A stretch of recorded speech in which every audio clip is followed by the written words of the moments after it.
Assalamualaikum warahmatullahi wabarakatuh. Alhamdulillahirabbil alamin wassalatu wassalamu ala asyrafil anbiya'i wal mursalin sayyidina Muhammad wa ala alihi washabbihi ajma'in. Rabbi shrah li sadri wa yassir li amri wa hlul 'uqdatam min lisani yafqahu qawli, amma ba'du. Kita sambung balik kitab kita ni Maqalat Asri, teguran suci dan jujur terhadap umat mengenai sirah oleh Maulana Muhammad Asri Yusof. Kita masuk dalam bahagian kedua lagi. Kita sambung bahagian kedua iaitu Sayyidina Muawiyah Khalifah Rasyid Terakhir. Okey, habis itu kita pernah bincang tentang tuduhan memaki Hamzah Sayyidina Ali di atas mimbar dah. Sebenarnya tidak betul lah. Balik kitab ni ada hak cerita gitu, ada cerita tolak lah. Jadi kita ni terima hak, ya, setengah masalah kita ni, ustaz-ustaz kita terjemah kitab tu, yang ambil yang buruk, yang cantik-cantik tak cerita dah. Contoh kitab besar kita bincang sebenarnya Tabaqat Kubra Ibn Sa'ad, Tarikh Al-Ummah wal Muluk. Al-Kamil fi Tarikh Ibn Athir Al-Jazari dan Bidayah Nihayah. Jadi ibu kitab ni Tarikh Al-Ummah wal Muluk dah. Dan Tabaqat Ibn Sa'ad dah. Dia ada sanak dah. Hal lain tu biasanya merujuk kepada kitab Yasa Tarikh Al-Ummah wal Muluk, macam tafsir lah, tafsir ni. Tafsir kedua-kedua ni akan rujuk pada tafsir yang paling besar ibu dia, itu tafsir At-Tabari lah. Begitu juga lah. Jadi semua tu bermasalah lah. Cuma selagi perbincangan tu, kalau betul lah berlaku maki hamu, adakah nak salah kepada Muawiyah saja? Di pihak Ali pun ramai pokok yang melampau dah, ekstremis, yang memaki kata kesak huduh dah. Nah, sekarang marilah kita lihat riwayat menyatakan perkara ini lah. Dah. Iaitu pertama, dia pihak Ali pun berat-berat pada. Bukan Ali dah. Puak-puak penyokong Ali dah. Pertama, Sayyidina Ali radhiyallahu anhu dilaporkan ada berkata Muawiyah dan Amr bin As, Al-Fajr bin Fajr dan Al-Fajr bin Al-Kafir. Ni orang kata riwayat tak betul ni lah. Ada riwayat, kalau kita nak ambil belakang, kenapa tak ambil riwayat ni? Nak nguduh Muawiyah saja dah.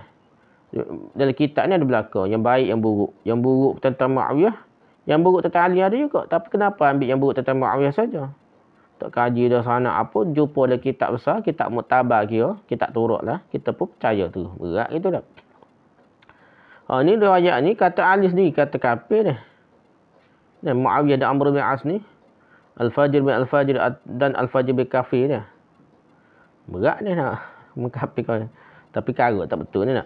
Yang kedua, Sayyidina Ali radhiyallahu anhu dilaporkan ada berkata dalam salah satu ucapannya di Siffin, di atas, dan di itulah perang Siffin, tempat perang, bahawa Muawiyah, Amr bin As, Ibnu Abi Mu'aidh, Habib bin Maslamah, Ibnu Abi Sarah dan Dhahak bin Qais bukanlah orang beragama dan bukan juga ahli Quran. Aku lebih tahu daripada kamu tentang mereka. Aku bergaul dengan mereka semasa kecil dan bergaul juga dengan mereka semasa dewasa. Mereka aku dapati kanak-kanak yang paling jahat dan pemuda yang paling jahat. Ayat pun ayat tak logik lah, ahli kecil gini, tapi ada dalam riwayat. Kenapa tak terima riwayat ni? Untuk menghuduh kali dah. Kata huduh kali dah. Rujuk Az-Zahab, jilid 2 halaman 28. Al-Kamil, jilid 3 halaman 101. Al-Tabari, jilid 4 halaman 24. Al-Bidayah wa Nihayah, jilid 7 halaman 272. Okey, yang ketiga dah. Ketika Mughirah bin Syu'bah menjadi gubernur di Kufah, sebuah bandar yang sebelumnya adalah ibu negara Khalifah Islamiyah. Kufah ni, itulah ibu negara baru lah. Ali bawa pergi sana dah sebelum ni. Ibu negara Islam ni di Madinah Melaka dah. Okey, Mughirah bin Syu'bah menjadi gubernur di Kufah. Masa tu dia gubernur lah. Bagi pihak Muawiyah, maka beliau menghadapi orang Syiah yang mendakwa bahawa sebagai pengikut Sayyidina Ali radhiyallahu yang setia. Banyaklah di Kufah tu Syiah ni. Dengan kebiadaban dan kekasaran mereka lah, kasar lah pokok Syiah ni. Ibnu Katsir menulis bahawa mereka memaki-maki Hamun, Muawiyah, dan berlepas diri daripadanya, melakukan tabarruk terhadapnya lah, berlepas diri daripada Muawiyah dah. Ni masa mati lama dah, Ali mati dah dah. Ali mati, Husain pun mati, Hasan tahu lepas tu mati dah. Jadi sekarang ni Muawiyah jadi khalifah. Gubernur dia tu Mughirah bin Syu'bah. Pokok Syiah ni kuat memaki hamu dah. Al-Bidayah wa Nihayah jilid 8 halaman 10. Riwayat keempat dah. Terbanyak terdapat riwayat menyebutkan bahawa tentera Sayyidina Ali radhiyallahu anhu memaki hamu dan melaknat Muawiyah, Amr bin As dan pendukung Muawiyah dah. Bahkan mereka melaknat orang yang tersebut tadi dalam sembahyang mereka. Dan sembahyang pun laknat juga dah. Ada diriwayatkan juga bahawa Ibn Abbas radhiyallahu anhu dan Syurah bin Hani datang kepada Sayyidina Ali radhiyallahu anhu. Dalam keadaan kebiasaan mereka melaknat Muawiyah, Amr bin As, Abu Awar As-Sulami, Habib, Abdurrahman bin Khalid bin Walid, Dhahak bin Qais dan Al-Walid dalam sembahyang subuh mereka. Dengan menyebutkan nama-nama orang yang tersebut itu satu demi satu. Laknat dan sembahyang ni. Biasa ni.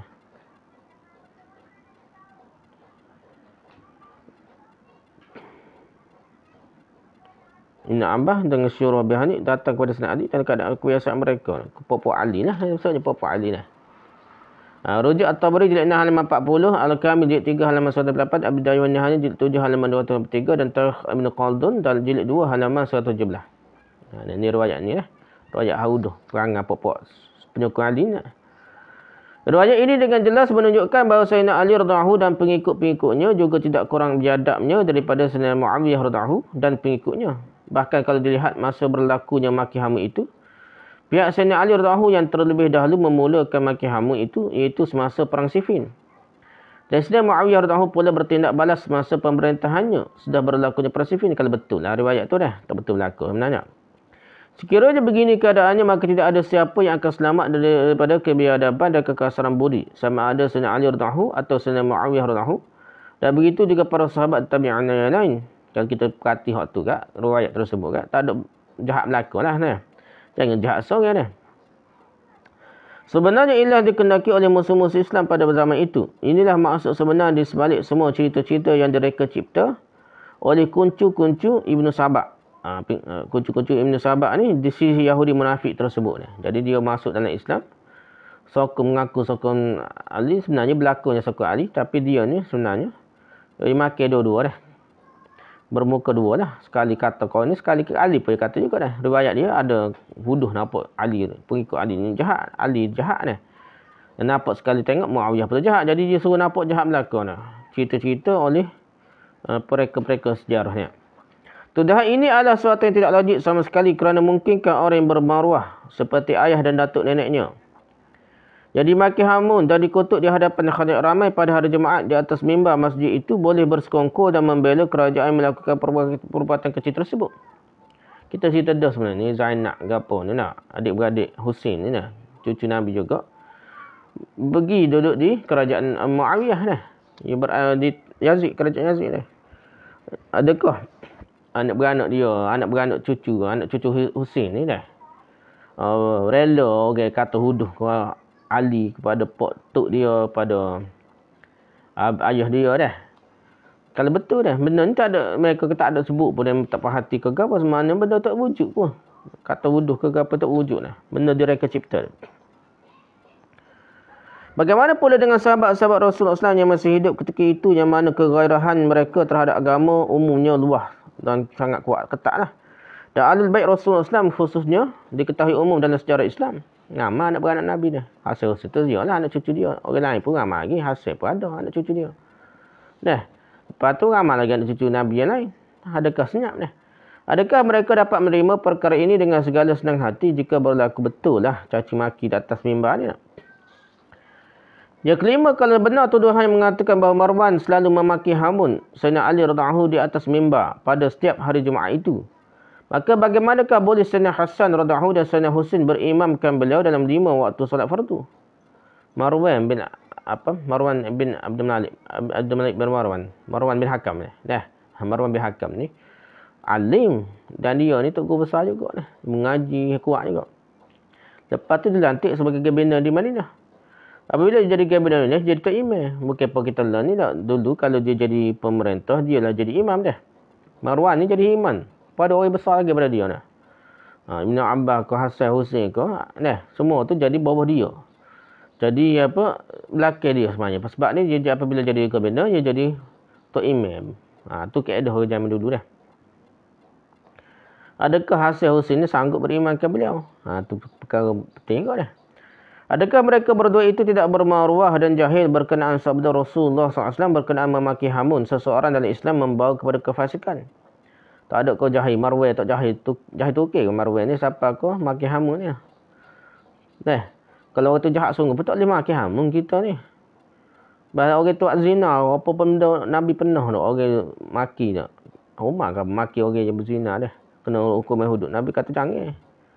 Taubat dia kalau bagi 70 orang Madinah pun. Boleh hebat taubat dia lagi dah. Jadi, orang betul-betul buat dosa besar betul pun tak boleh maki. Sama telah dalam benda yang ijtihadiyah, benda tak jelas ni. Untuk kenyataan bahawa Sayyidina Hasan radhiyallahu dan Husain bersemayam berimamkan Marwan dapat dilihat dalam Musannaf Ibnu Abi Syaibah jilid 2 halaman 208, Tabaqat Ibnu Sa'ad jilid 5 halaman 128, At-Tarikhus Shaghir Imam Bukhari dan juga kitab Syiah Biharul Anwar Al-Majlisi dah.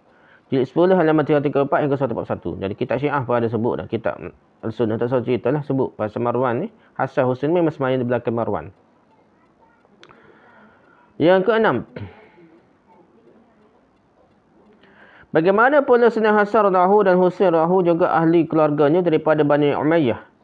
Boleh menerima baik Sayyidina Muayyah radhiyallahu. Hasan Husain terima dah. Dan selalu pula mereka berulang-alik ke kediaman Muawiyah. Hasan Husain biasa pergi ke kediaman Muawiyah dan pulang dengan berngondol bermacam-macam hadiah. Muawiyah pula dia bagi hadiah macam-macam. Baik sebenarnya cerita ni kita dengar molek, kita baca molek. Bukan Muawiyah ni balas Hasan Husain, bahkan dia beri hadiah banyak pada cucu Nabi dah, Hasan Husain. Dan pula dengan mengondol bermacam-macam hadiah Hasan Husain daripada kediaman Muayyah. Dan sagu hati bernilai berjuta-juta dirham tersebut. Banyak boleh dah. Rujuk Al-Bidayah wa Nihayah jilid 8 halaman 137 hingga 140 dan Usudul Ghabah jilid 3 halaman 233. Dah. Kita nak fikirlah. Cerita ni nak fikir belakang. Jangan kita ambil sudutnya. Dah, macam politik pegang begitulah dengar sekarang. Dah, kita tidak tapih. Benda tu banyak lapis lagi nak.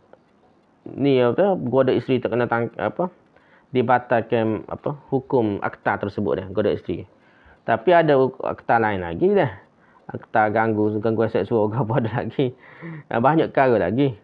Cuma dia tidak ada situnya. Salah satu pihak ya adalah perbincangan dia. Jadi banyak perkara lah kita kena fikir dah. Jangan fikir satu sudut. Kita nak baca banyak perkara lagi. Begitu juga kalau kita dengan cerita Hasan Husain Balah ke Hasan dengan Bani Muayyah betul ke tidak? Kalau kita dengar riwayat ni baik benarnya. Dan lepas tu anak cucu Husain yang terbunuh di Karbala ni semua pergi ke Muawiyah. Pergi ke Yazid. Pergi ke pemerintahan Yazid di Syam. Dan tidak balik ke Madinah pun dah. Berada di Syam tu. Ramai anak cucu yang membesar dan beranak pinak berada di Syam. Okay, yang ketujuh. Bagaimana pula Ali Zainal Abidin, anak kepada Sayyidina Husain radhiyallahu anhu dan saudara Sayyidina Husain Muhammad bin Ali Al-Hanafiyah tetap setia pada Yazid. Semua ni. Saudara Sayyidina Husain ni Muhammad bin Ali Al-Hanafiyah ni. Muhammad bin Ali Al-Hanafiyah ni alim lah. Dia lebih alim daripada Hasan Husain. Dia ni adik-beradik tinggi lah dengan Hasan Husain. Dan dia pula bersama Ali Zainal Abidin ni amai anak Husain lah. Ali Zainal Abidin cucu Husain lah. Dan dia ni pergi duduk bersama Yazid. Duduk di Yazid dan ba'ah dan ta'astir dan duduk di sana lah. Hidup dengan bahagia dan mewah di bawah kerajaan Yazid. Walaupun tetap setia kepada Yazid walaupun beliau difitnah dengan pelbagai fitnah. Yazid ni. Seandainya makin hama dan sumpah seranah itu kalau betul berlaku dalam mimbar Jumaat Yazid kau gapo di kerajaan dia, mestilah dia tahu, mesti dia tak puas hati dia. Kalau betul lah. Ni dia duduk bahagia pula berada di Syam dia.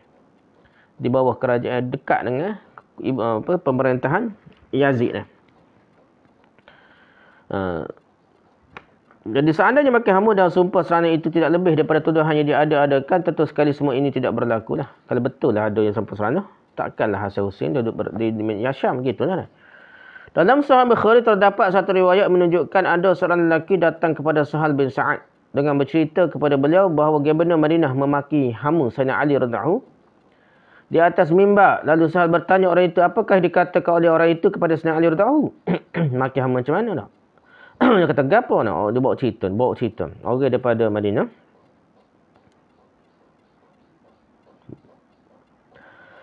Dia katakan Madinah Mukim Marwan tak? Dia kata maki Sayyidina Ali dah. Orang itu pun jawab, dia katakan Abu Turab kepada Sayyidina Ali. Ingat kata apa Abu Turab? Abu Turab. Dia kata apa Abu Turab? Dia panggil Abu Turab kepada Sayyidina Ali. Oh ni yang maki hamu ni dah.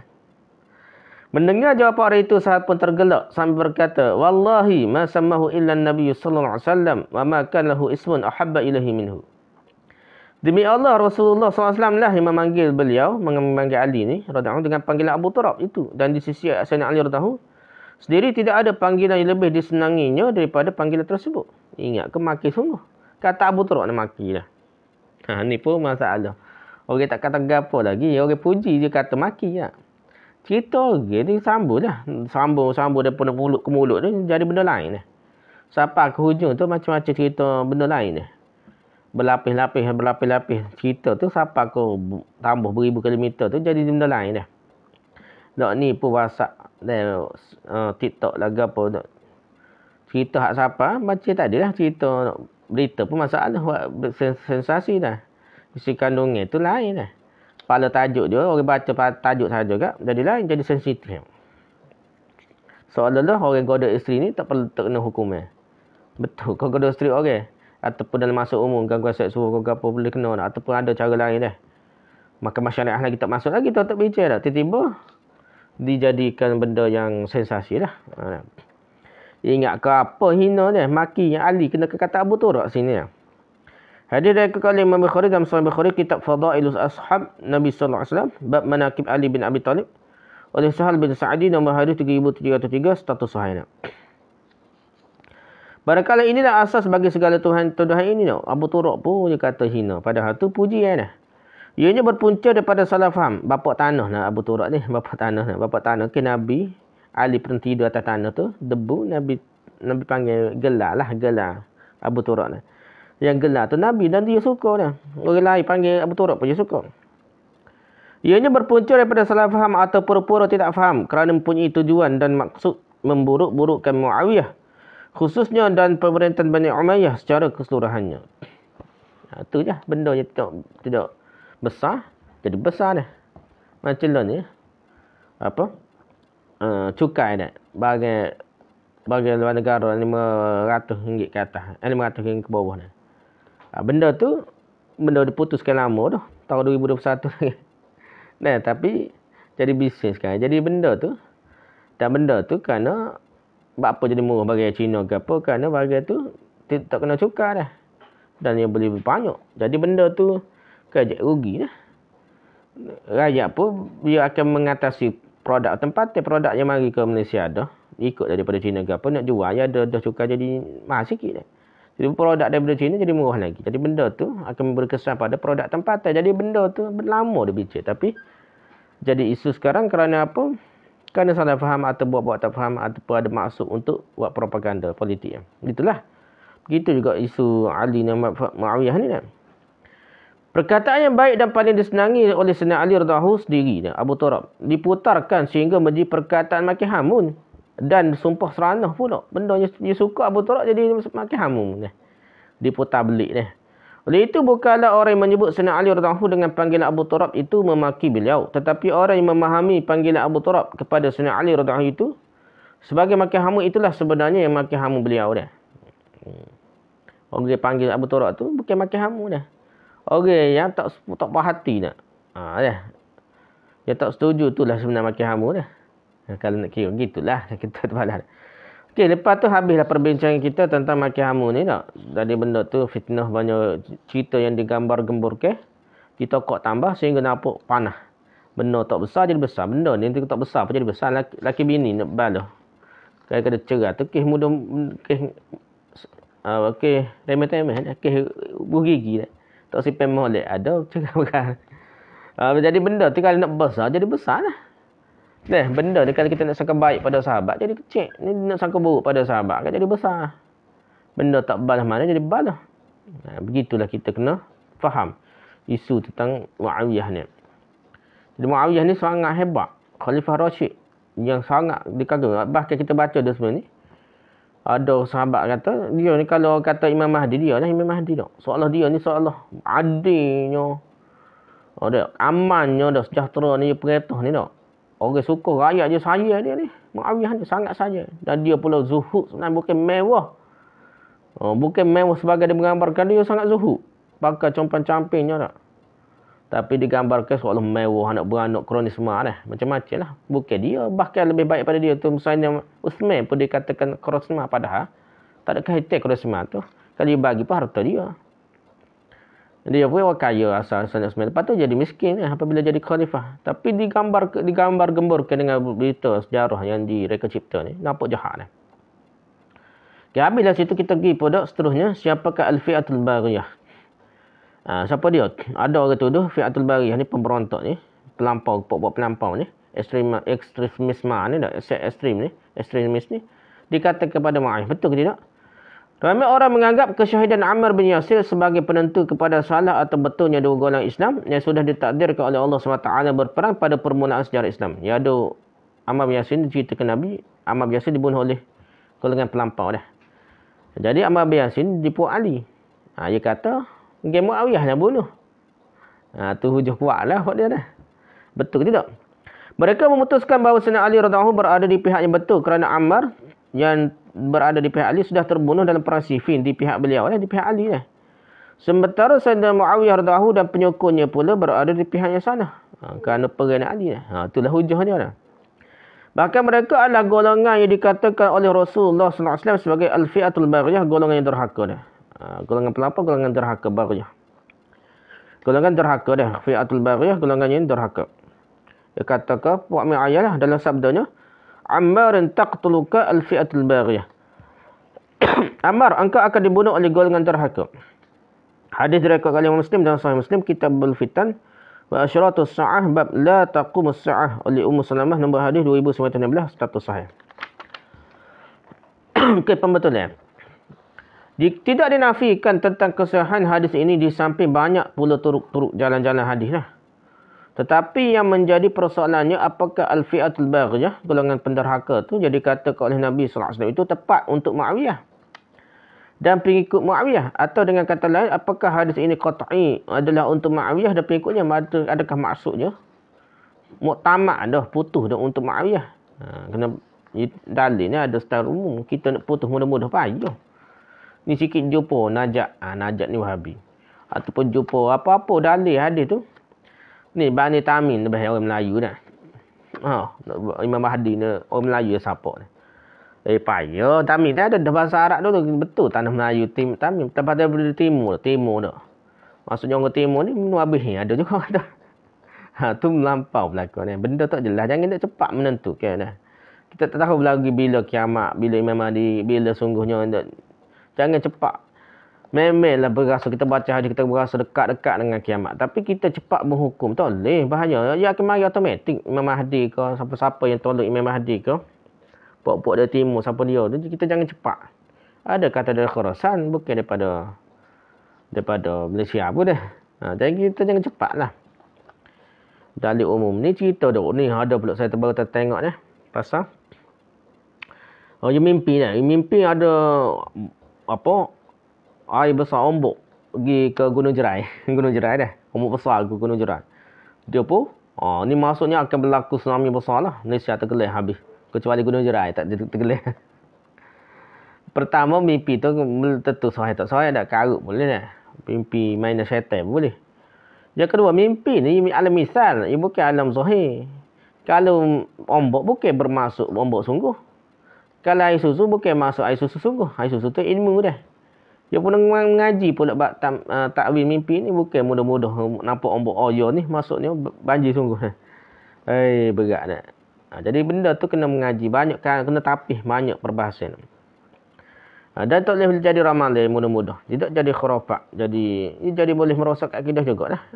Kerana percaya benda-benda ghaib, benda-benda khurafat, benda tak jelas jadi muktamad, jadi etikad tak boleh dah.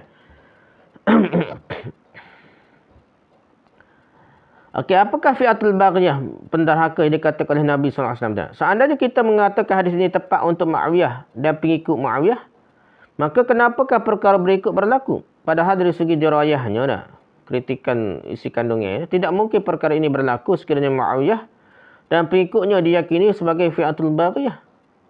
Pertama, tidak mungkin kalangan sahabat yang berkecuali dalam peperangan Siffin tetap dengan sikap berkecuali.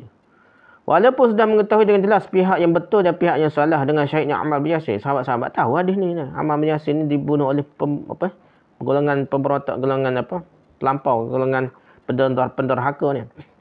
Dah. Tapi kenapa masih sokong ramai sokong Ali berbanding sokong ramai sokong Muawiyah berbanding sokong Ali ya? Ramai sahabat sokong Muawiyah. Dan ramai pula yang berkecuali. Tak sokong siapa-siapa. Kalau betul tahu Ali betul, mesti pakai sokong Ali. Dah. Walaupun begitu, tidak mungkin sekian ramai sahabat yang berpihak kepada Muawiyah dalam peperangan itu. Ramai sahabat sokong Muawiyah berbanding Ali dia. Kerana disebabkan peperangan itu menjadikan syahidnya Ammar. Generasi sahabat tidaklah sama dengan generasi kemudian. Takkanlah ramai-ramai jahat. Jadi sahabat ni jahat belaka. Golongan penderhaka belaka. Gitu kah? Kita kalau ramai sahabat di pihak Muawiyah, kita kena stop. Dan tawakuf, jangan cepat hukum. Sahabat-sahabat kafir, sahabat-sahabat ni pelampau, durhaka, fi'atul barih. Betul ke tidak? Jadi sahabat adalah sama dengan generasi kemudian yang semangat kepuakan dan kepartian. Ta'asub puak, ta'asub parti ni. Yang tertebar dapat mendorong mereka tidak berganjak daripada pegangannya. Walaupun terbukti kebenaran di pihak lawannya, sahabat tidak begitu. Tak serupa kita. Kita ni tahu dah tok guru kita tak betul pun. Pok kita betul semacam inkarnasi kau karut kau politik kau garut kau dah tok guru kita, geng kita ni, pok kita tak sepati, tak sepuak. Dia bela semacam dah. Sahabat tidak seperti itu. Sahabat bukan macam orang biasa. Mereka ni nampak syurga. Mereka ni Nabi ceramah tu nampak syurga neraka. Bayan sahabat-sahabat ni. Bukan pun kita nak tak nampak syurga neraka ni. Mereka adalah golongan sahabat ni, golongan yang sentiasa mengintai-intai kebenaran di celah-celah firman Allah SWT dan sabda Rasulnya. Ketika mana sabda Rasulullah SAW sampai ke telinga, mereka terus menerimanya walaupun mereka terpaksa mengalami kerugian besar sekalipun. Tak kira siapa-siapa dia. Sahabat-sahabat di pihak Ali ke, di pihak Muawiyah ke, dia yang berkecuali ke. Kalau jelas mereka akan ikut sekata-kata. Kalau tak jelas tu masalah ijtihadnya. Hakikat ini dapat dipastikan oleh sirah para sahabat yang tersimpan dengan sebaik-baiknya dalam khazanah ilmu tradisional Islam. Jadi ilmu Islam cerita tentang kisah-kisah sahabat, kita nampaklah sahabatnya orang yang cinta ke agama dan cinta ke Rasulnya sangat tinggi dah. Dia bukan main-main. Yang kedua, wakil damai daripada kedua-dua belah pihak iaitu Sayyidina Ali radhiyallahu dan Sayyidina Muawiyah radhiyallahu sentiasa bertemu dalam perundingan sama ada selepas peperangan Jamal atau semasa berlakunya peperangan Siffin. Bicara semacam dah.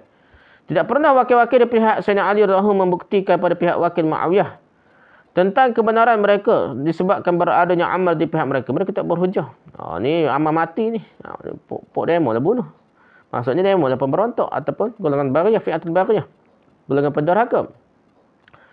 Oleh kerana itu, mungkin sekali Ammar akan dibunuh dalam peperangan itu. Buku-buku sejarah yang ada sepi sama sekali daripada mengemukakan alasan ini bagi pihak Sayyidina Ali radhiyallahu. Jadi Ali tidak berhujah dengan Ammar bin Yasir ini di pihak dia. Bermakna kalau kalau mati Ammar ni, ni pihak Nabi marah ni. Pihak fi'atul bariyah ni. Pihak penderhaka. Kalaulah pembunuhan Ammar bin Yasir sudah menentukan pihak Muawiyah berada di atas kebatilan dan mereka adalah fi'atul bariyah. Pihak Muawiyah ni fi'atul bariyah. Pihak penderhaka dah. Pelampau. Maka kenapakah Sayyidina Ali radhiyallahu menghentikan perang dan menerima cadangan tahkim? Ali radhiyallahu terima peristiwa tahkim ni, peristiwa untuk selesai secara damai lah. Gencatan senjata, kita kata mudah dah. Dia terima. Sebab apa? Kalau benda tu salah, dia akan pergi habis-habisnya lah. Bukankah dengan berbuat begitu berarti Sayyidina Ali radhiyallahu sudah melanggar perintah Al-Quran yang dengan jelas menyebutkan supaya terus diperangi golongan mukmin yang derhaka sehinggalah mereka kembali kepada hukum Allah Taala. Pemberontak ni kita jangan tak kira macam tu dia hak datu ni. Kita jangan terima dah. Pemberontak ni ikut buah dia kat. Kacau bila lah kita kena lawan siapa lenyap buat ni lah. Siapa tidak ada kekuatan, siapa kena jagalah. Dalam Al-Quran ada sebut auzubillahi minasyaitonir rajim. Wa in ta'ifatan minal mu'minina iqtatalu fa aslihu bainahuma fa in baghat ihdahuma 'ala al-ukhra faqatilu allati tabghi hatta tafi'a ila amrillah fa in fa'at fa aslihu bainahuma bil 'adli wa aqsitu innallaha yuhibbul muqsitin. Dan jika dua puak daripada orang beriman berperang, maka damaikanlah antara keduanya. Jika salah satunya berlaku zalim terhadap yang lain, maka lawanlah puak yang zalim itu, puak pelampau itulah. Sehingga ia kembali mematuhi perintah Allah. Perang sampai kalah. Jika ia kembali patuh, maka damaikanlah antara keduanya dengan adil menurut hukum Allah. Serta berlaku adillah kamu dalam segala perkara. Sesungguhnya Allah mengasihi orang yang berlaku adil. Surah Al-Hujurat ayat 9. Apa-apa pun berlaku adil. Jangan pok kita boleh halaluna wa haramukumna. Pok kita boleh, pok orang yang demo je haram. Jangan gitu dah. Tindakan Sayyidina Ali radhiyallahu menerima cadangan tahkim ini jelas menunjukkan bahawa beliau tidak menganggap Muawiyah dan pengikutnya sebagai al-fi'atul baghiyah. Puak-puak ekstremis, pelampau, penderhaka yang melampau dah. Bahkan beliau masih boleh menerima pihak lawannya sebagai golongan yang benar. Jika kebenaran itu terbukti di pihak lawannya melalui proses tahkim yang sudah diterima oleh kedua-dua pihak yang bertentangan tersebut. Proses tahkim ini menyebabkan peristiwa gencatan senjata. Sebenarnya ramai sahabat yang kebingungan dalam menghadapi fitnah ni. Bukan main-main. Politik ni bukan mudah. Ni ada setengah Gaza ni. Apa plus ni mudah dia. Orang tak kira, tak kira lah. Kalau betul lah karut Gaza, berapa Palestin, Hamas atau Brigade Qassam ni tak. Benda ni pokok tak betul. Kita tak boleh dalam keadaan sekarang ni menyokong Israel ataupun tak menyatakan sokongan. Tak boleh dah. Kita kena katakan sokongan pada rakyat Palestin kerana memanglah asal-asal ni merampas ni orang Yahudi, orang Israel ni. Orang Zionis. Mereka ni yang rampas tanah orang Islam di Palestin. Hak tepi barat tu tak wujud dah negara dia. PLO tu kunci tali barut dia lah. Sebabnya tak ada KJL. Tak ada gapo pun. Nah, hospital, sekolah, KJL, gapo semua tu di bawah kuasa pentadbir Israel dah. Nah, yang ada kuasa ni Gaza. Dia berdiri sendiri, ada KJL, ada tentera dia. Keputusan dia tu, tak kira lah dia karut setan mana, putusan kerajaan. Macam kita Malaysia, berat setan mana, kalau perih, kalau apa putusan pun, kena terima hakikatnya. Tak puas hati, tunggu pilihan raya. Bukan tu buat atak dah. Tapi nak cerita ni, benda ni kerajaan dah. Jadi kita, mentang-mentang kita Salafi, Arab Saudi ke apa, ulama usaha kononnya tak. Tuduh, nak main tuduh. Oh, Gaza ni, Palestin ni apa ke Gaza ni nak Brigade Qassam ni Ikhwan Muslimin lah, kawan dengan Syiah lah, apa ni tak, akidah tak betul lah. Macam perangai huduh. Kita tahu mana, kita kalau ada seorang dua karut, kita tidak mudah menuduh ni. Bunyi Salafi tapi cepat menghukum ni. Orang ni balas jadi tahzim ni. Dia balas sama sendiri gini lah sebab ni cepat. Benda tu memang ada kemungkinan salah. Kenapa pergi seorang? Mungkin ijtihad dia yang anggap boleh menang. Dia lawan pun lawan kafir ni. Bukan lawan sama Islam. Tapi ni zaman ni lawan sama Islam. Sahabat tu bengong ni. Bila-bila gitu pun kita tidak boleh menuduh mudah dengan Muawiyah jahat, Ali jahat. Pasal benda tu fitnah. Benda yang cerita karut-marut ni ada. Fitnah tu bawa tersebar luas. Menyebabkan berlaku peperangan. So, ramai sahabat yang bingung dalam menghadapi fitnah ini. Mereka tidak dapat menentukan pihak manakah yang berada di atas kebenaran. Bukan dari Ali betul tak? Tidak, tak semudah tu dah. Kerana itulah mereka mengambil sikap berkecuali. Ramai sahabat berkecuali. Paling ramai berkecuali. Lepas tu ramai juga sokong Muawiyah. Berbanding dengan Ali dah. Jadi ramai yang pening ni. Adalah wajib kepada mereka bersikap demikian. Justru tidak harus bertindak membunuh seseorang Muslim. Selagi tidak terbukti dia berhak dibunuh. Orang Islam ni darahnya haram ni. Tidak boleh mudah-mudah bunuh. Seandainya sesuatu itu nyata kepada pihak yang benar, nescaya tidak harus pula mereka tidak menyertai pihak yang benar itu. Kalau betul jelas, tak apa pula dan tak jelas ni. Rujuk An-Nawawi dalam Syarah Muslim jilid 2 halaman 272. Bukan kalangan sahabat yang berkecuali sahaja berada dalam kebingungan dan sama-sama dalam menentukan pihak yang benar. Siapakah pihak yang benar? Antara dua pihak yang bertentangan itu, bahkan tentera Sayyidina Ali radhiyallahu sendiri yang bukan dari kalangan sahabat juga mengalami keadaan yang sama. Tentera Ali pun pening juga. Oleh kerana itu, walaupun mereka memihak kepada Sayyidina Ali radhiyallahu, namun mereka sangat tahu hati dalam peperangan tersebut. Hal ini dapat dilihat dalam kenyataan sejarah apabila ia melaporkan salah seorang ketua daripada satu pasukan tentera Sayyidina Ali radhiyallahu yang di tangannya terletak bendera. Satu kabilah berkata, "Ya Allah, Engkau sudah mengeluarkan kami daripada kejahilan dan kesesatan dan meletakkan kami di atas jalan petunjuk. Namun Engkau sudah meletakkan kami kembali dalam ujian sehingga kami tidak tahu apakah yang benar. Sesungguhnya kami berada dalam keraguan dan kesangsian." Tentera Sayyidina Ali pun bengong pening ya. Rujuk Al-Kamil fi Tarikh jilid 3 halaman 249. Tapi dalam soalan tersebut dalam kecamuk perang tak tahu tak jelas. Nah. Maka sekiranya kesyahidan Ammar adalah penentu kebenaran di sisi mereka sahaja, pastilah tiada lagi sebarang kesamaran, keraguan dan kebingungan pada mereka. Yang keempat, Sayyidina Al-Hasan radhiyallahu kemudiannya sudah meletakkan jawatan khalifah yang disandangnya, lalu terus menyerahkan jawatan itu kepada Sayyidina Muawiyah radhiyallahu. Hasan ni ganti Ali, ayah dia dah. Ali radhiyallahu, Hasan pun ganti apabila matinya Ali oleh pembunuhnya Khawarij dah. Lepas tu Khawarij kuat baca Quran lah. Baca Quran kuat, ngapa semaya tahajud kuat ni, tiba-tiba dia bunuh Sayyidina Ali dah. Nama apa? Nama Miljam ke apa, dia ingat dah. Pembunuh Sayyidina Ali dah.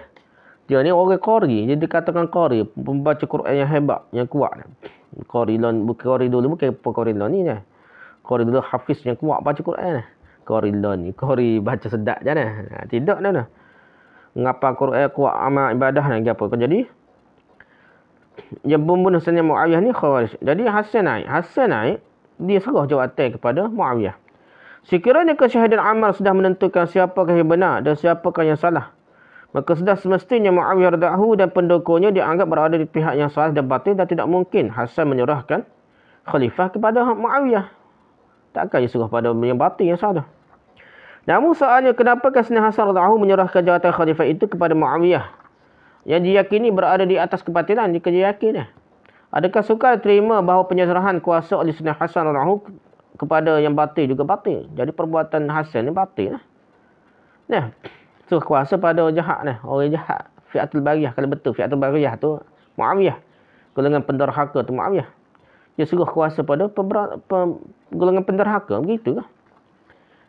Dah. Hasan ni kalau ikut Syiah tak, dia ni mungkin lupa, tak mungkin salah pun tak mungkin lah. Ikut akidah Syiah ni asalnya, Imam 12 ni termasuk Hasan ni, abang kepada Husain, tak akan salah serabut. Tak akan salah. Kemudian tidak ada pula orang yang tampil mengemukakan kesyahidan Ammar sebagai bukti Muawiyah berada di atas kebatilan kepada Sayyidina Hasan radhiyallahu. Tak ada pula orang bawa kata hujah. Ni makna Muawiyah ni dibunuh oleh Ammar ni dibunuh oleh puak Muawiyah. Maka Muawiyah ni pemberontak ni ataupun Fi'atul Bariyah, golongan penderhaka. Puak penderhaka, puak pelampau. Tak ada kata gitu. Oleh itu, Tuan tidak sepatutnya menyerahkan jawatan khalifah yang suci itu kepadanya. Sepatutnya kata gitu. Sejarah membisu dalam hal ini. Tak ada riwayat sejarah. Lembaran sejarah kosong daripada mengemukakan bukti ini. Memang tidak dinafikan Sayyidina Hasan radhiyallahu dan beberapa orang lain pada peringkat permulaan yang tidak bersetuju dengan tindakan Hasan. Abang dia tu lah. Tersebut tak setuju lah. Tapi beberapa sebab lain tidak pernah pula tercatat dalam sejarah bahawa kesyahidan Ammar menjadi sebab kepada mereka tidak bersetujunya mereka dengan tindakan Hasan tersebut. Tak ada. Ya.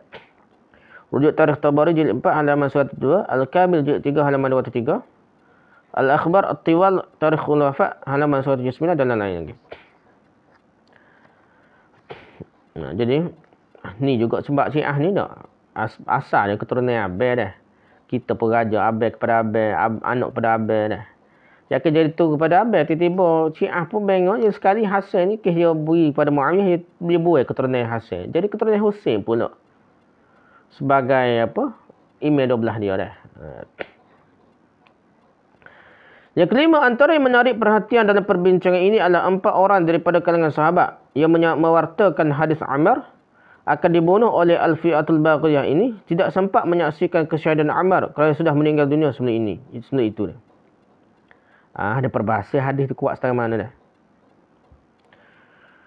Jadi orang yang meriwayatkan cerita pasal Ammar dibunuh oleh Fi'atul Bariyah ni ada gini. Tak apalah, riwayat tersebut hadis tu diriwayatkan oleh sahabat-sahabat yang mati sebelum peristiwa Fi'atul Bariyah ni. Mereka adalah Sayyidina Uthman radhiyallahu, Huzaifah radhiyallahu, Abdullah bin Mas'ud dan Abu Rafi'i. Semua ni mati sebelum peristiwa Fi'atul Bariyah. Perawi-perawi. Jadi tidak ada kaitan, ada kepentingan dah. 4 orang lain pula masih hidup ketika perang Siffin berlaku, tapi mereka mengambil sikap berkecuali dalam soal ini. Mereka itu ialah Abu Hurairah radhiyallahu, Abu Sa'id Al-Khudri, Abu Ayyub Al-Ansari dan Ummu Salamah radhiyallahu anha. Jadi 4 orang lagi ni yang meriwayatkan hadis Fi'atul Bariyah ni tidak berhujah dengan hadis ni untuk sokong Ali dah, tidak dah. 4 orang mati tu jadi hadis ni kuatlah sahih, tapi nak cerita ni dia tak guna hadis tu dah. Empat orang yang meriwayatkan hadis ni pun berkecuali. Kenapa tak guna hadis ni menyatakan Muawiyah di pihak salah, sokong Ali? Tidak gitu dah. Seandainya pada pandangan mereka hadis inilah yang menentukan kebenaran pihak Sayyidina Ali radhiyallahu dan kebatilan pihak Muawiyah radhiyallahu, tentulah mereka tidak akan berkecuali, bahkan akan terus menggabungkan diri dengan golongan yang membela Sayyidina Ali radhiyallahu, tetapi kenyataan yang berlaku tidak pula lah sedemikian. Tidak begitu dah. Jadi mereka tak bersokong, berkecuali, tidak segi sokong Ali. Memang benar 5 orang lagi pewarta hadis itu turut terlibat dalam perang Siffin. Tetapi tidak semua mereka memihak kepada Ali. Malah 3 orang daripada mereka itu, Khuzaimah bin Sabit, Abu Qatadah dan Abdul Yusr, berada di pihak Ali, dan 2 orang daripada mereka pula iaitu Amr bin As dan Abdullah bin Amr bin As berada di pihak Muawiyah. Jadi orang yang meriwayatkan hadis ni termasuk Abdullah bin Amr dah. Jadi Amr bin As dia tahu hadis tersebut. Dia Nabi cerita pasal dia tahu, dan dia meriwayatkan hadis tu, dan dia berada di pihak Muawiyah pula dah. Dia meriwayatkan hadis dia bukan matinya apa dia? Ammar bin Yasir dah. Tapi ni Amr bin As ni dia tahu hadis tersebut, tapi berada di pihak Muawiyah juga. Sebab apa? Dah. Sementara 3 orang sahabat yang menyebelahi Ali dalam peperangan Siffin itu tidak pernah dilaporkan dalam hadis sahih bahawa mereka menjadikan hadis Amr itu sebagai pegangan dan sandaran mereka dalam menyokong Sayyidina Ali radhiyallahu. Jadi 3 orang ada dah. Khuzaimah bin Sabit, Abu Qatadah dan Abdul Yusuf tu sokong Ali. Dia tak guna dalil hadis ni lah, terbunuh Amr bin Yasir sebagai sebab dia sokong Ali. Tidak pernah juga mereka dilaporkan menjadikan kesyahadan Ammar bin Yasir itu sebagai dalil bagi benarnya pihak Sayyidina Ali radhiyallahu di hadapan para sahabat-sahabat yang lain. Berdasarkan kenyataan yang lalu, sama sekali tidak tepat untuk dihubungkan al-fi'atul baghiyah, golongan pemberontak, golongan penderhaka itu, kepada Muawiyah radhiyallahu dan pembela Muawiyah. Apalagi jika dilihat pada beberapa bukti daripada hadis yang terang-terang menyebutkan Muawiyah dan pengikutnya sebagai salah satu daripada fi'atun azimah, bukannya fi'atul baghiyah. Puak yang besar, bukan puak yang pemberontak. Jadi dari segi ramah, puak Muawiyah jauh lebih ramah daripada puak Ali dia. Itu masalah. Hadis itu antara lain, la taqumu as-sa'ah hatta taqtatila fi'atan azimatan wa takunu bainahuma maqtalatun azimatun wa da'wahuma wahidatun. Kiamat tidak akan berlaku selagi tidak berlakunya peperangan antara 2 golongan besar, fi'atan azimatan. Peperangan yang dahsyat akan berlaku antara 2 golongan itu, sedangkan dakwaan kedua-dua golongan tersebut adalah sama. Hadis diriwayatkan oleh Imam Muslim dalam Sahih Muslim, kitab Asyratus Sa'ah, tanda akhir zaman lah, tanda kiamat lah. Bab iza tawajjaha al-muslimani bisayfihima oleh Abu Hurairah, nombor hadis 107, status sahih. Hadis ni ada guna untuk akhir zaman, ada juga orang yang guna untuk perperangan antara Muawiyah dan Ali. Melalui sebuah hadis lain, Nabi sallallahu alaihi wasallam bersabda sambil mengisyaratkan kepada cucu baginda sallallahu alaihi wasallam, Sayyidina Hasan radhiyallahu. Nabi kata apa? Inna bani hadza sayyidun wa la'allallaha ay yusliha bihi baina fi'atain minal muslimin. Sesungguhnya anakku cucuku ini adalah penghulu. Allah Taala akan mendamaikan dengannya di antara 2 golongan besar, fi'atain azimatain minal muslimin. Hadis diriwayatkan oleh Imam Bukhari dalam Sahih Bukhari, kitab Al-Manaqib, bab alamatun nubuwah fil Islam oleh Abu Bakar, nombor hadis 3209, status sahih. 2 golongan besar orang Islam yang didamaikan oleh Sayyidina Hasan radhiyallahu pada masa pemerintahannya itu adalah golongan Sayyidina Ali radhiyallahu dan golongan Sayyidina Muawiyah radhiyallahu dengan ittifaq ulama. Jadi ulama sepakat. Sayyidina Hasan ni dia menggabungkan, menyatukan umat Islam, 2 golongan besar, golongan penyokong Ali dan golongan penyokong Muawiyah. Sehingga tidak ada lagi dah 2 golongan, jadi satu belaka. Hasil lah buatlah. Dengan dia serahkan kepada khalifah, kepada Muawiyah. Oleh itu tidaklah tepat al-fi'atul baghiyah itu dengan golongan Sayyidina Muawiyah radhiyallahu, tak tepatlah. Tentu sekali apabila sampai di sini kita akan tertanya pula tentang siapakah al-fi'atul baghiyah itu. Kalau begitu siapakah mula mereka? Siapa fi'atul baghiyah ni? Golongan pemberontak, golongan ni apa? Puak yang penderhaka ni, pelampau ni. Lembaran sejarah menyaksikan bahawa al-fi'atul baghiyah yang disebutkan akan membunuh Ammar bin Yasir ni oleh Nabi sallallahu alaihi wasallam itu bukanlah golongan yang berada di pihak Muawiyah, tetapi mereka sebenarnya adalah sengkumpulan manusia yang berselindung di sebalik Sayyidina Ali radhiyallahu. Puak Ali juga. Dia berselindung. Dia puak nak suku. Dia berlakon suku Ali dah. Dengan menyamar sebagai anggota daripada pasukan tentera Ali. Antara peranan yang sudah dimainkan oleh mereka pada permulaan sejarah Islam adalah berikut. Jadi puak ni puak pemberontak. Dia bukan puak Muawiyah. Bila dia masuk dari puak Ali, sebenarnya puak yang lain ketiga. Puak yang membuat pecah belah dah. Yang memecah belah kaum Islam. Dia puak pemberontak yang berlakon sokong tentera Ali. Pertama, melalui perkataan jahat antara perancang-perancang Yahudi dan Majusi. Mereka menyebarkan propaganda yang memburuk-burukkan khalifah umat Islam pada masa itu. Jadi memburuk-buruk KJN ni perang pokok ni lah. Nah. Jadi mereka ni Yahudi dan Majusi ni. Mereka ni nak menjatuhkan KJN cara biasa payah. Mereka buat pecah belah umat Islam. Mereka buat kacau bilau dah. Jadi mereka berlakon sokong Sayyidina Ali. Tapi mereka ni ada puak yang ketiga. Puak yang khusus. Yang merosakkan khalifah umat Islam lah. Yang kedua, kemudian mereka membunuh Amirul Mukminin Sayyidina Uthman radhiyallahu di Madinah. Puak yang bunuh Sayyidina Uthman lah.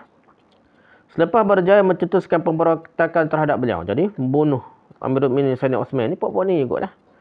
Lepas tu dia pun masuk campur gaul dengan puak Sayyidina Ali. Dia berlaku jadi. Orang tak apa siapa bunuh, kat tangan berlaku tak tahu siapa-siapa bunuh. Jadi, puak ni berlakon masuk dalam perkumpulan Ali. Yang ketiga, kemudian, dengan segera mereka membai'ah janji taat daripada Ali lah. Dengan cara yang tidak sah semata-mata untuk menyelamatkan diri daripada hukuman kerajaan. Jadi, untuk elak hukuman kerajaan, dia cepat-cepat sokong Sayyidina Ali. Sehingga payah Ali nak cari siapa pembunuh sebenar Sayyidina Uthman. Menyedari hakikat inilah maka Ibn Abbas radhiyallahu anhu dan Hasan menegah Sayyidina Ali radhiyallahu daripada menerima bai'ah mereka. Asal-asal ni Ibn Abbas dan Hasan anak kepada Ali sendiri. Kata jangan terima ni, puak-puak ni campur gaul. Puak-puak ni ada hak macam pembunuh Sayyidina Uthman. Jangan kita cepat terima dah. Puak ni tak boleh percaya. Gitulah lebih kurang dah. Yang keempat, kemudian mereka menyeret Sayyidina Ali radhiyallahu dan memerangi Sayyidina Zubair radhiyallahu, Talhah, Sayyidina Aisyah radhiyallahu dan lain. Dan mereka lah herat ni siapa jadi pengasas jamaah ke apa dah. Padahal Aisyah bukan nak perang, Talha Zubair ni bukan nak perang, mereka nak berbincang supaya ambil tindakan kepada pembunuh Sayyidina Uthman. Tapi mereka buat kacau bilau sehingga jadi tengah-tengah malam tu berlaku peperangan. Yang kelima. Sikit lagi nak habis dah. Bila kedua-dua pihak yang tersebut bersedia untuk berdamai dan berbincang pada keesokan harinya, hasil kesungguhan dan kegigihan Qa'qa' bin Amr radhiyallahu untuk mencari titik persefahaman di antaranya. Kemudian mereka menyerbu kedua-dua pihak sahabat tersebut sebelum waktu subuh lagi, waktu gelap-gelap dini harinya. Dalam keadaan gelap gelita yang akibatnya berlakunya perang jamaah. Sebenarnya sesat dah. Ada perjanjian yang untuk selesai masalah ni, kita akan selesai. Ali pun setuju pihak Aisyah ni, Zubair gapo ni setuju berlakon. Dalam keadaan gelap gelita tu pihak ketiga ni, Fi'atul Bariyah ni, dia ni yang pembunuh Sayyidina Uthman ni buat kacau bila dah. Jadi perang lah. Orang tengah dini hari tak tahu siapa-siapa mana ni. Ini semua dilakukan kerana mereka yakin apabila kedua-dua pihak berdamai dan mencapai persefahaman, tentu sekali mereka akan dihukum kerana terlibat dalam pembunuhan Uthman. Dah. Rujuk Al-Bidayah wan Nihayah jilid 7 halaman 239, Al-Kamil jilid 3 halaman 123 dah. Mereka buat kacau bila takut mereka kena tangkap dia. Yang keenam, kemudian mereka mendorong Sayyidina Ali radhiyallahu menjadikan Kufah sebagai Darul Khilafah, ibu negara Islam, sebagai ganti Madinah Rasulullah SAW. Mereka suruh agak Kufah ni pok-pok Syiah sama, pok-pok pemberontak. Dan benar tak? Syiah ni berlakon je. Nak sokong Sayyidina Ali, mereka sebenarnya pemberontak. Dan mereka ni nak bunuh juga Sayyidina Ali ni. Mereka ni pemberontak. Akibatnya Sayyidina Ali radhiyallahu ditentang sekeras-kerasnya oleh para sahabat, termasuk Abdullah bin Salam, dengan kata-kata yang tercatat dalam sejarah sehinggalah ke hari ini. Kata-kata beliau bermaksud, wahai Amirul Mukminin, janganlah Tuan keluar daripada Madinah. Demi Allah, kalau Tuan keluar, nescaya tidak lagi Tuan akan kembali kepadanya dan tidak akan kembali juga ke Madinah ini. Kerajaan umat Islam buat selama-lamanya. Dari kerajaan Islam tidak berpusat di Madinah. Ibu negara Islam tidak akan berpusat di Madinah selama-lamanya. Kerana kalau keluar daripada Madinah, pergi ke Kufah. Tetapi kerana kata-kata itulah, Abdullah bin Salam dimaki hamun oleh pengikut-pengikut Ibn Sabah. Pengikut Ibn Sabah marah macam-macam lah, kata huduh kepada Abdullah bin Salam ni. Abdullah bin Salam ni ialah sahabat yang mana dia ni asalnya orang Yahudi. ketua tok guru Yahudi besar lah. Lepas tu masuk Islam. Rujuk Al-Bidayah wan Nihayah jilid 7 halaman 227, At-Tabari jilid 3 halaman 474, Al-Kamil fi Tarikh tu jilid 3 lah. Okey, yang ketujuh. Kemudian mereka mendesak Sayyidina Ali radhiyallahu supaya melucutkan jawatan semua gubernur dari Bani Umayyah. Mereka paksa ni. Dia mendesak supaya semua gubernur dari Bani Umayyah dipecat dengan serta-merta dan melantik ahli keluarga beliau sendiri, ahli keluarga Ali lah, bagi memegang jawatan itu. Seterusnya, apa yang paling memerlukan disebabkan desakan mereka, maka terlantiklah Malik Al-Astar, salah seorang ketua golongan Sabaiyah. Pada ketika itu sebagai gubernur di Mesir. Ni masalah. Jadi Syiah ni cerita dia. Tiba-tiba jatuh.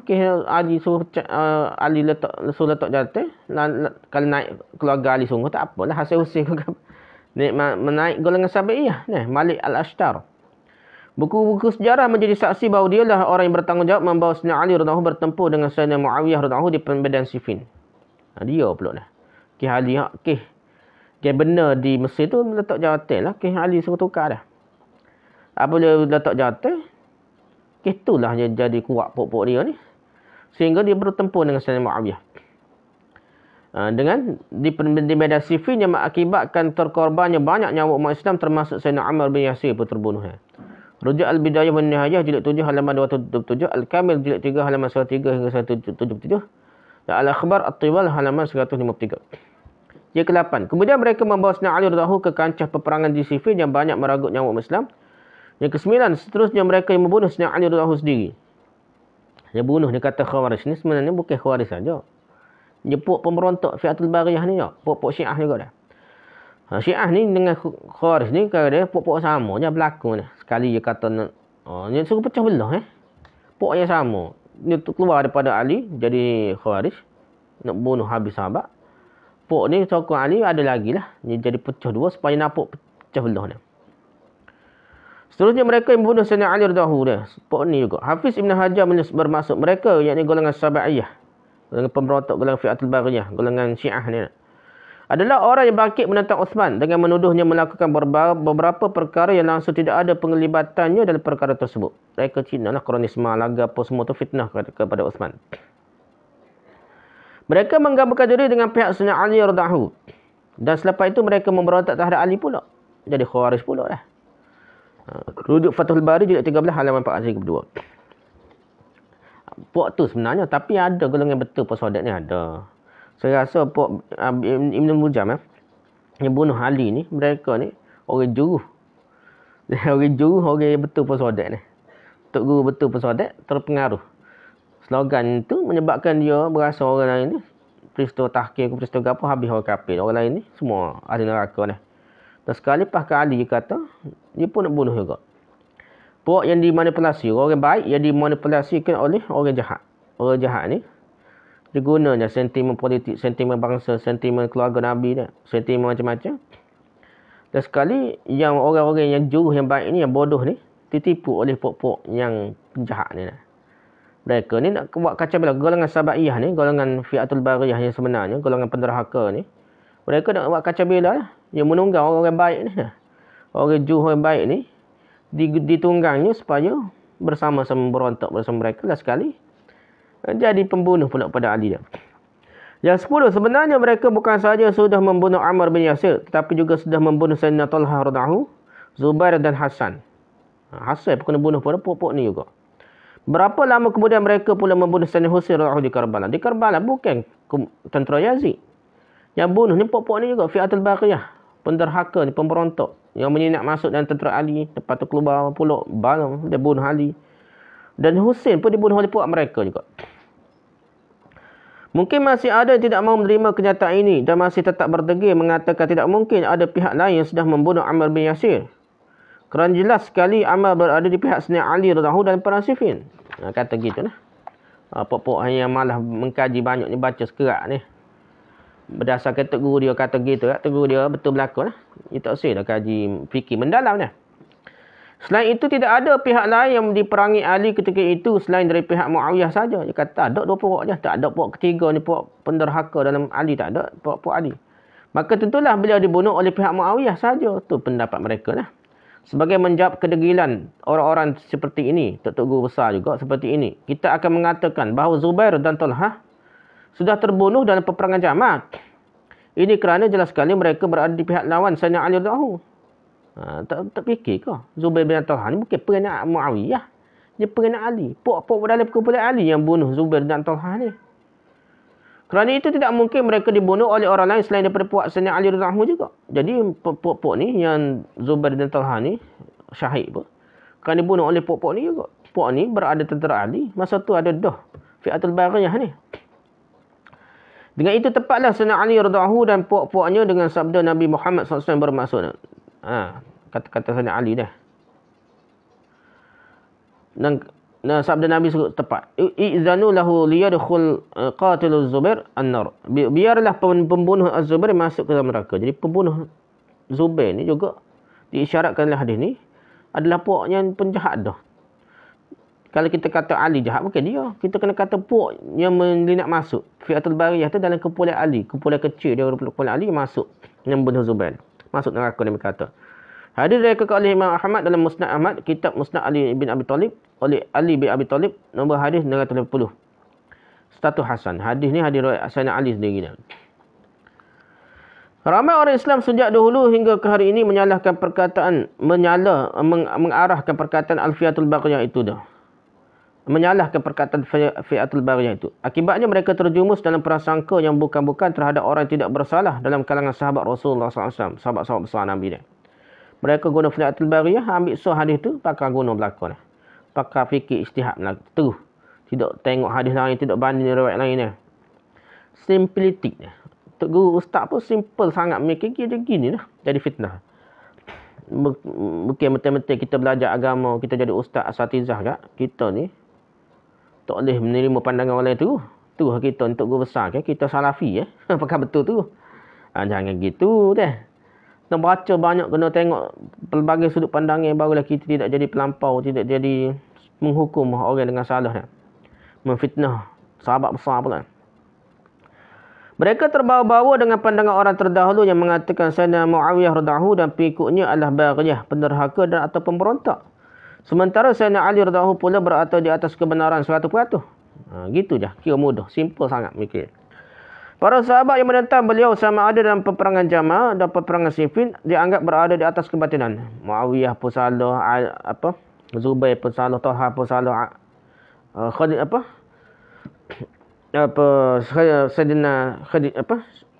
Aisyah pun salah, Aisyah radhiyallahu anha pun salah juga. Habis pakat salah. Tak betulnya Ali saja dah. Adakah semudah tu dah? Adakah semudah tu? Sahabat ni bodoh sangat ke? Sahabat besar ni dah bodoh sangat ke? Mesti ada sebab lah ni. Kita kena cepat Fi'atul Bariyah berbuah pada Muawiyah.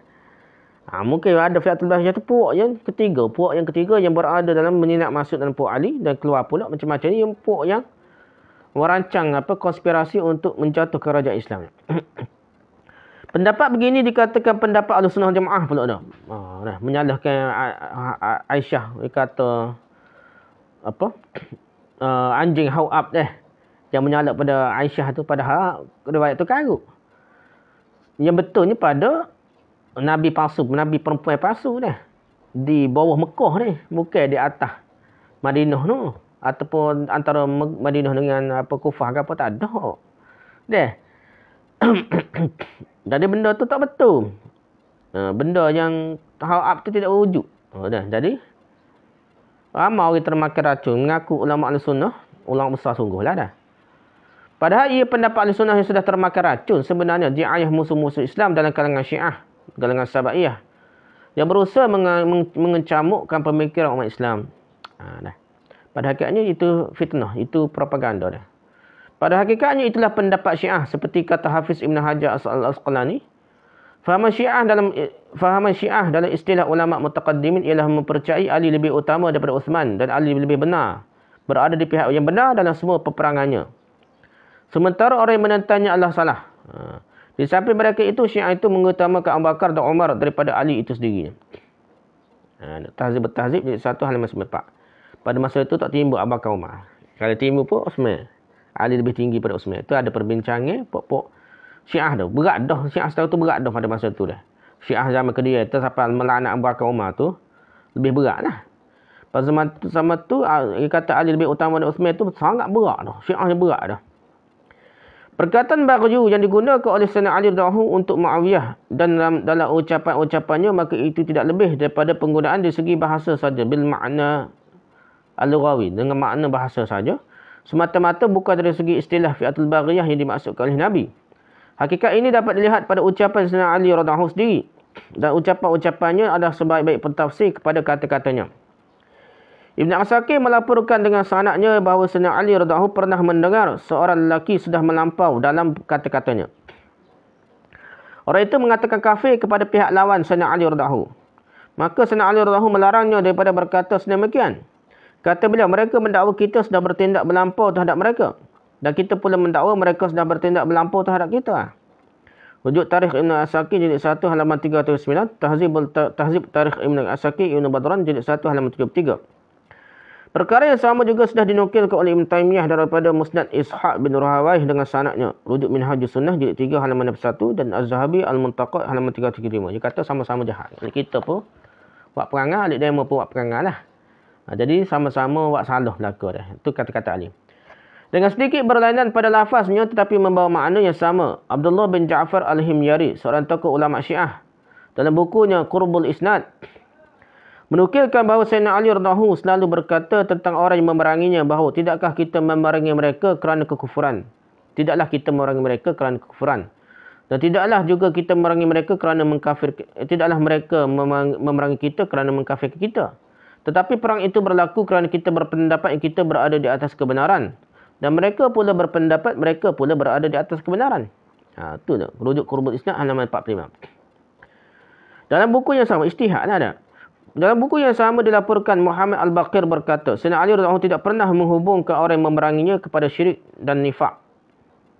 Bukan tak suka parti dia, jemaah dia kan, parti Islam dia kan, syirik ke munafik ke murtad tak ada dah. Dia tidak gitu dah. Sayyidina Ali kata. Sayyidina Ali radhiyallahu tidak pernah menghubungkan orang yang memeranginya kepada syirik dan nifak, tetapi beliau selalu berkata, mereka adalah saudara kita yang sedang bersikap melampau terhadap kita. Qurbul Isnad halaman 45. Saudara kita, Islam, sama-sama Islam. Kita mengatakan perkataan Baghyu penderhaka melampau ni, sudah dipakai oleh Sayyidina Ali radhiyallahu dengan makna lughawi, makna bahasa, bukan dengan istilahi.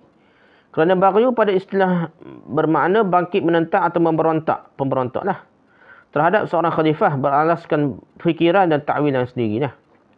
Terang sekali bahawa Sayyidina Ali radhiyallahu tidak memberontak atau menentang mana-mana khalifah yang hak. Sayyidina Muawiyah tidak memberontak atau menentang mana-mana khalifah yang hak. Walaupun begitu, beliau tetap berkata mereka mendakwa kita melakukan baghyu terhadap mereka. Dan kita pula mendakwa mereka melakukan baghyu terhadap kita. Dan penderhaka memberontak lah. Saling memberontak lah. Habislah cerita ni. Jadi cerita ni penuh dengan fitnah ni. Kita tidak boleh bersangka buruk pada sahabat-sahabat besar. Tak boleh tuduh Muawiyah sebagai pemberontak. Baghyu dah. Kita tengok sudut hadis tu umum lagi. Hadis tu umum. Fi'atul baghiyah mungkin puak pemberontak tu bukan Muawiyah. Dan sahabat pun ramai dalam puak Muawiyah. Tidak ada yang berhujah fi'atul baghiyah pada zaman dulu mesti Muawiyah, tak ada dah. Okey, penutupnya, membela dan pertahankan para sahabat Rasulullah SAW pada hakikatnya bererti mereka membela dan mempertahankan bukti kenabian Nabi Muhammad SAW. Kalau kita bela Muawiyah ni, seolah kita bela Nabi Muhammad sendiri dah. Bukti-bukti kenabian Nabi Muhammad. Setiap sahabat Rasulullah SAW itu mempunyai bukti yang tersendiri bagi nubuah dan risalah baginda SAW. Bukti kenabian itu pada sahabat. Bukti risalah Islam itu pada sahabat. Apa-apa cerita tentang sahabat yang buruk, kita mesti takwil, kita mesti kaji secara mendalam. Kita mesti banyak bawa berbagai jalan cerita supaya kita tidak bias, kita tidak melampau, kita tidak tersalah menghukum sahabat. Selain itu, mereka juga adalah cermin yang dapat dilihat hasil kerjaan baginda SAW dalam tarbiyah dan tazkiyah. Tazkiyah tu nufus, tazkiyahnya. Jadi bukti Nabi pandai mendidik, pandai tarbiyah, pandai mendidik jiwa-jiwa sahabat ni, melalui sahabat lah. Budi pekerti dan akhlak sahabat tu adalah cerminan Nabi lah. Itulah sebabnya sentiasa ada sekumpulan musuh-musuh Islam yang tidak henti-henti berusaha mengikis kehebatan dan kewibawaan para sahabat dari hati umat Islam yang lurus. Dengan harapan tertutuplah di hadapan mereka pintu petunjuk. Ada jahat sahabat gak? Islam teruk lah. Jangan terima Islam yang rosak lah. Islam Syiah ke, Islam liberal ke, Islam apa ke. Islam yang telah dirosakkan oleh orang yang kemudian kerana tak mahu pakai pendapat sahabat dan benda-benda yang melalui sahabat ni. Memburuk-burukkan Sayyidina Muawiyah radhiyallahu dan menuduhnya dengan bermacam-macam tuduhan liar. Sememangnya sudah lama menjadi syiar pengikut Abdullah bin Sabah. Bahkan ada antara mereka sudah memakai topeng taqiyah, iaitu berpura-pura sebagai sunni lalu melontarkan bermacam-macam fitnah yang menimbulkan keresahan jiwa dalam kalangan orang awam. Tujuannya untuk mencetuskan prejudis, sangka buruk terhadap beliau dan seterusnya membawa padah kerana memburukkan diri sendirinya. Badai buruk sama-sama sendiri kita lah. Kerana salah sangka buruk ni. Golongan ini berkeyakinan bahawa apabila masyarakat dapat menelan fitnah-fitnah yang dilontarkan terhadap Muawiyah, maka fitnah yang akan dilontarkan terhadap sahabat-sahabat agung Rasulullah SAW yang lain juga akan dapat ditelan oleh mereka dengan mudah. Dia serai Muawiyah, dan sekali jadi serai Uthman. Pahala ni pun ada dah. Ulang besar kita dah, kitab-kitab besar pun duk kata percaya kronisme pada Sayyidina Uthman dah. Kadang-kadang mengaku berjuang Islam dah. Mengaku berjuang Islam tapi percaya pada riwayat-riwayat yang memburukkan Sayyidina Uthman. Kenapa ini berlaku? Kerana bersangka buruk pada sahabat lah. Tidak ta'wil dulu, tidak kaji mendalam dulu. Rahsia ini didedahkan oleh Imam Abu Taubah Rabi' bin Nafi'. Abu Taubah Rabi' bin Nafi' dengan katanya bermaksud, Muawiyah adalah tirai yang menutup sahabat-sahabat Rasulullah SAW semuanya. Muawiyah tu jadi tirai ni. Jadi benda benteng. Apabila seseorang sudah menyingkapkan tirai itu, maka beranilah dia terhadap perkara yang ada di belakangnya. Dia start kutuk Muawiyah yang akan pergi pada sahabat lain. Yang akan kritik sahabat lainnya. Rujuk Ibn Katsir dalam Bidayah wa Nihayah jilid 8 halaman 139. Tidak mungkin seorang sahabat agung Rasulullah SAW seperti Muawiyah itu akan tergugak oleh tuduhan yang dilemparkan oleh musuh Islam itu. Bahkan seorang sahabat biasa Nabi SAW pun tidak akan tergugak dan tercedera kerana riwayat golongan-golongan ini, walaupun ia dinukilkan oleh beribu-ribu Tabari dan beribu-ribu Jazari, berjuta-juta Kalbi dan Waqidi sekalipun. Kalau kita guna kaedah, kita guna kaedah yang betul, Muawiyah ke siapa dia pun sahabat tidak akan tergugak dengan cerita-cerita fitnah tu. Tapi kalau kita tak guna kaedah yang betul, kita guna kaedah sangka buruk pada sahabat, kita tak bersangka baik dengan sahabat, kita cerita telah lalu, cerita buruk tentang sahabat telah lalu, beratlah, habislah. Inilah sepatutnya menjadi pegangan setiap Muslim daripada generasi kemudian, kerana bagaimana kita akan persoalkan tentang orang yang sudah ditakdirkan oleh Allah SWT sendiri dalam firman-Nya yang berbunyi, وَكَذَلِكَ جَعَلْنَاكُمْ أُمَّةً وَسَطًا لِتَكُونُوا شُهَدَاءَ عَلَى النَّاسِ وَيَكُونَ الرَّسُولُ عَلَيْكُمْ شَهِيدًا. Dan demikianlah kami menjadikan kamu para sahabat. Allah ni jadikan kamu para sahabat satu umat generasi yang adil. Generasi yang adil. Allah kata generasi yang adil sahabat ni nak. Dan terpilih pula sahabat agar kamu menjadi saksi atas manusia dan Rasul pula menjadi saksi atas kamu.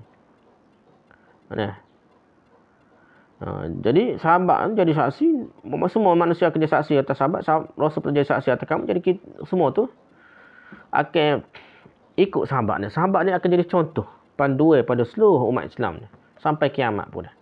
Kalau benda tak bercerita, benda tak baik pada sahabat, mesti cek balik, mesti jangan mudah terima dah. Habislah perbahasan kita tentang Sayyidina Muawiyah Khalifah Rasyid antara anaknya. Dan kita mesti berjuang. Ini satu jihad untuk membela sahabat-sahabat kita, untuk memerangi golongan-golongan yang menuduh memburukkan para sahabat. Wallahu a'lam. Subhanakallahumma wa bihamdika, asyhadu an la ilaha illa anta, astaghfiruka wa atubu ilaik. Assalamualaikum warahmatullahi wabarakatuh.